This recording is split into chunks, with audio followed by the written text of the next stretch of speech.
Hi guys, hope you've had a really good week. I'm on time today. Last week was a bit frenzied. I don't know about you, but I always think Friday's going to be a nice relaxing day. And then lots of things seem to happen before the weekend, but I'm sure we can all deal with it, roll with the punches. It just means I end up speaking about 1,000,000 miles more quickly than I'm used to. But I'm going to slow myself down now and talk to you about motivation. I don't think I've covered this, certainly not for a long time. I've probably got a video on my YouTube channel. Over on Instagram earlier today, I did a video on confidence. I shared some of the tips that I've already spoken about on here on a Facebook Live previously. But if you do want a bit of a confidence boost, literally, it's on Instagram and I posted it today. So I'm going to talk about motivation today. And firstly, what I want to say is it doesn't matter who you are. I think everybody suffers with a lack of motivation at times. We're human, we're going to. I know I've certainly had a lack of motivation, and I know that mine is directly impacted by sleep. Because I know I can get away with I'm a bit of a night owl really, so I know I can get away with not too much sleep. But when that compounds over time, you know, our brains don't really work properly. So I know for me, I know when I start to put things off, it's to do with tiredness. And I'm like, okay, so you need to go to bed earlier tonight. For other people, it's other things. And I don't know if you've heard of Tony Robbins. You know, he's like this massive, like, self-improvement coach.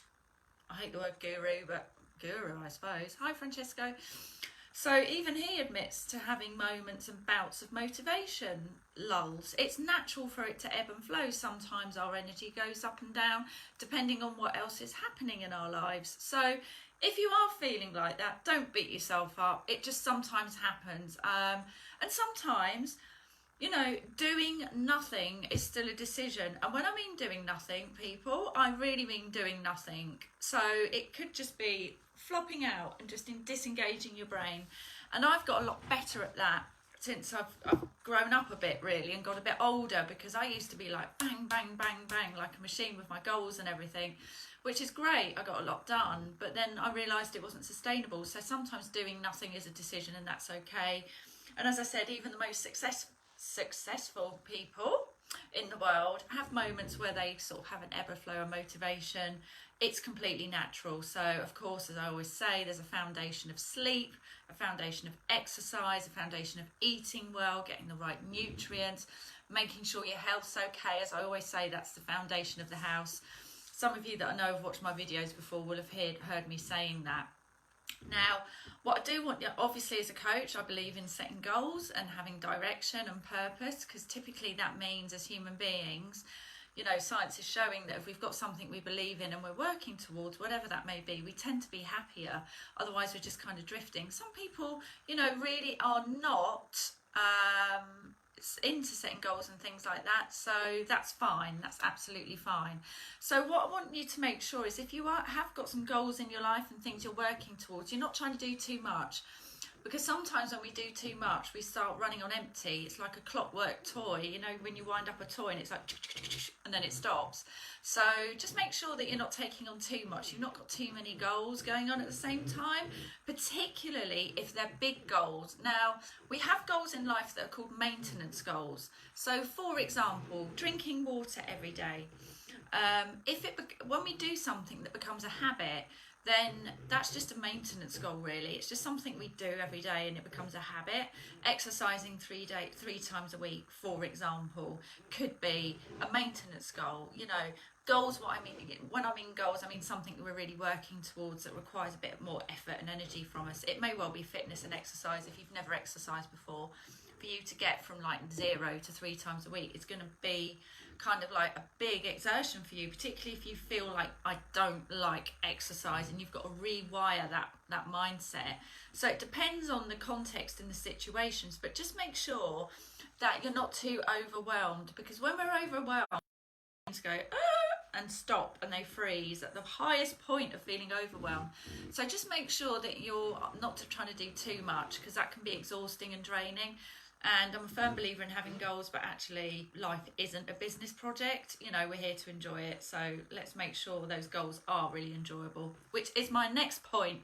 Make sure that your goals are things that interest you and are enjoyable. Not something that you feel like I have to do. Yes, there are things in life sometimes we have to do. Your boss asks you to do something, it's like, really? But we have to do it. Maybe it's a family member or something we have to spend time with, and it's like, but we kind of feel like we have to do it. You know, those things aren't always, we do have a choice in those things, I will say that. But sometimes we just have to do a little bit of toleration and think about other people, right? So, but with our goals that we're heading towards, they've got to be things that interest us and enjoy us. They can't be goals that belong to other people, because they may not be what you're interested in. So I was coaching someone who said, I've really got to look at my finances, and I've got to do this, and I've got to have this, and I've got to have this. I was like, And then as we were talking, she was talking about her partner wanting to know about finances, and she never really got around to this goal. And I was like, can we just like take a stop check for a minute? What is behind this goal? Why are you doing this goal? Well, because he wants me to do it. Right. So maybe that's a goal you have as a couple, that's a relationship goal. But if it's a relationship goal, you've still both got to agree it's something you want to do and you're both invested in. So it's very difficult for us to have goals that belong to other people. We've got to be interested in them at some level. We've got to find them motivating, because what will happen is when the going gets tough and the tough gets going, as the old song goes, and when we find our resilience and perseverance ebbs a bit, or our energy ebbs, we've got to think of the benefits of that goal. So I know I've had times in setting up businesses where it's like, oh God, I'm just so tired. This feels like really hard work. But about the light at the end of the tunnel, as we say over here, if I think about what that end picture looks like, or that end result looks like, then I'm like, this is why I'm doing it. This is why I'm doing it. And it helps to motivate me. If you can't remember what that benefit looks like, or what that positive aspect it's going to bring to your life, then maybe you need to look at the goal. Now, I will also say, right, can't have a live without talking about COVID or pandemic, can we? Oh, no, that would never do. So we've all been through a really unusual year so far, right? And it's going to continue. And you may well find, this is a bit of a health warning, that what you found important before, or what you enjoyed before, maybe has changed because of what's happened in the pandemic. I know it has with me. So for example, I've realised, you know, luckily being a coach, I've got my toolbox with me and I can figure things out. It's like, do you know what? This stuff isn't really motivating me anymore. What's it really doing for me? What's it really bringing to my business? So it's been a real learning of consolidation and introspection for me. So I'm wondering if you've had those like epiphanies or light bulb moments during COVID. And sometimes there's a brilliant expression in that during these times we have to swim a long way out into the sea to leave behind the shore. I haven't quite said that right, but I'm going to try and post it over the weekend, because it definitely made me think about the pandemic. So some of the goals that you may have had last year may well have changed, have been delayed. Maybe internally you've gone through a shift. So I think it's really important we put that into context in terms of what you maybe found as like the most important thing to you last year, because of what's happening, may need to be adjusted. So what I'm basically saying, like COVID or no COVID, our goals can change. It's okay. It's okay to say, do you know what? I thought I wanted this and I don't want it anymore. My goals have changed. It might be because of the pandemic. It might not. It may be just because you've had an experience and something's changed for you. Hi, Ashley. I keep saying with me, up for a drink. I will get in touch, I promise. Life changes, you know, especially at the moment, things change, you know, we have experiences that happen to us. It doesn't mean we have to cling to that goal just because we said we would do it. I know that sounds weird, but sometimes they do shift and adapt. And sometimes we set out on a goal and it kind of ends up looking a little bit different than what we thought it would be. And that is okay. That's why we break goals down into steps and we don't rush through them. So make sure there's still a benefit to what you're doing at the end of the day. You can still see that big picture benefit, that light at the end of the rainbow, if you are feeling a bit frazzled and a bit overwhelmed, right?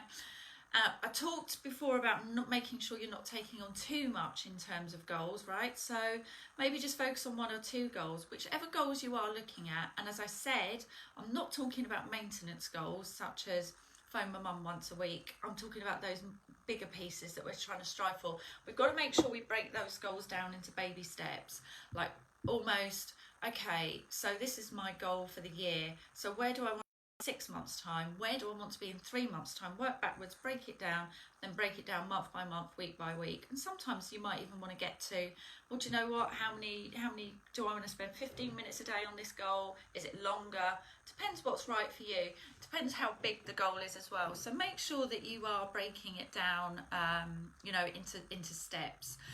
And sometimes when we're feeling not so motivated, which, as I said at the beginning, is completely natural.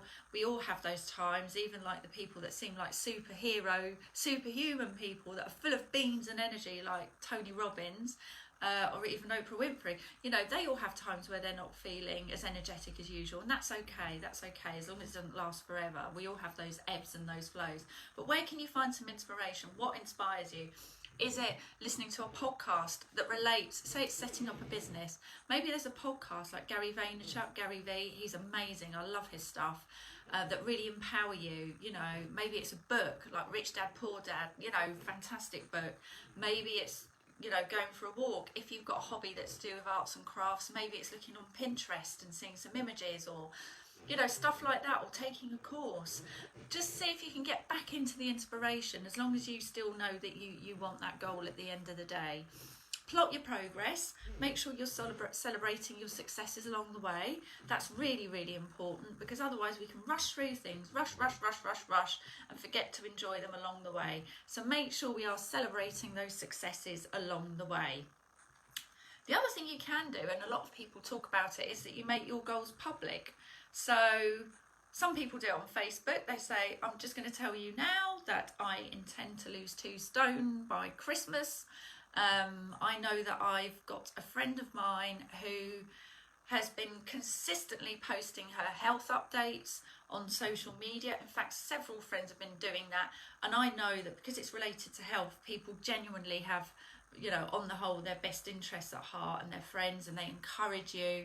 So it's almost by making it public, you can make yourself a little bit more accountable. Now, you could go broad public in terms of on your Facebook, LinkedIn, whatever, Twitter, something like that, whatever you know, whichever platform you use.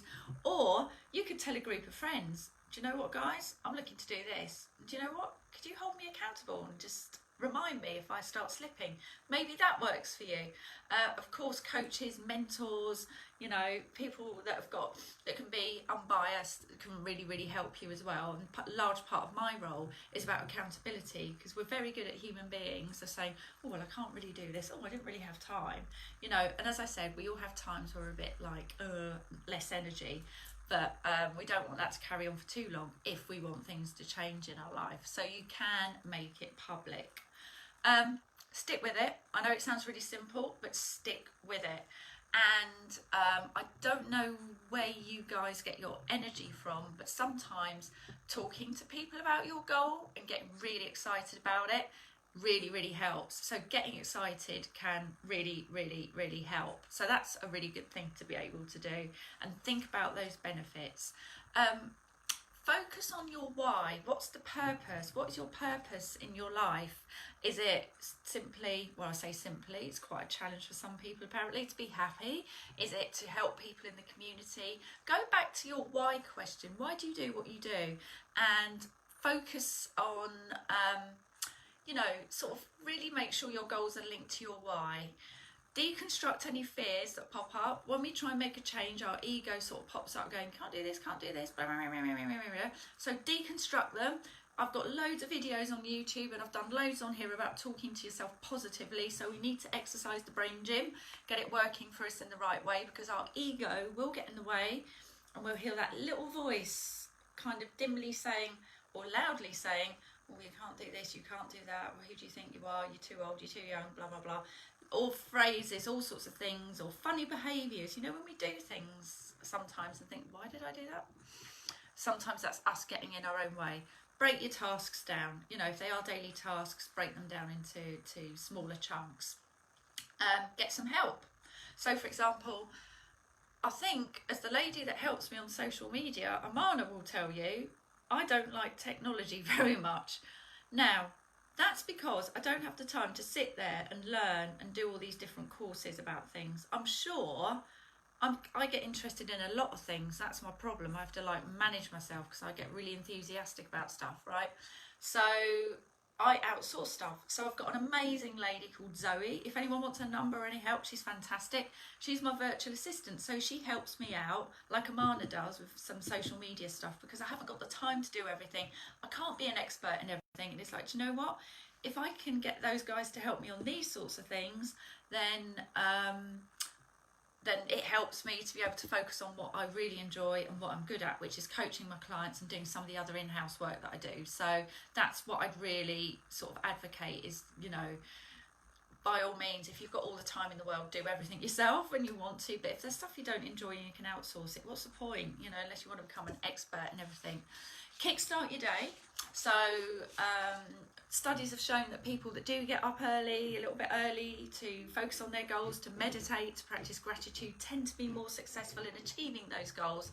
So get yourself moving, get that energy flowing. I find if I exercise in the morning, even if it's to go out for a 10-minute walk, 15-minute run, at the same time I might be listening to a running meditation. It's like nice music, empowering phrases.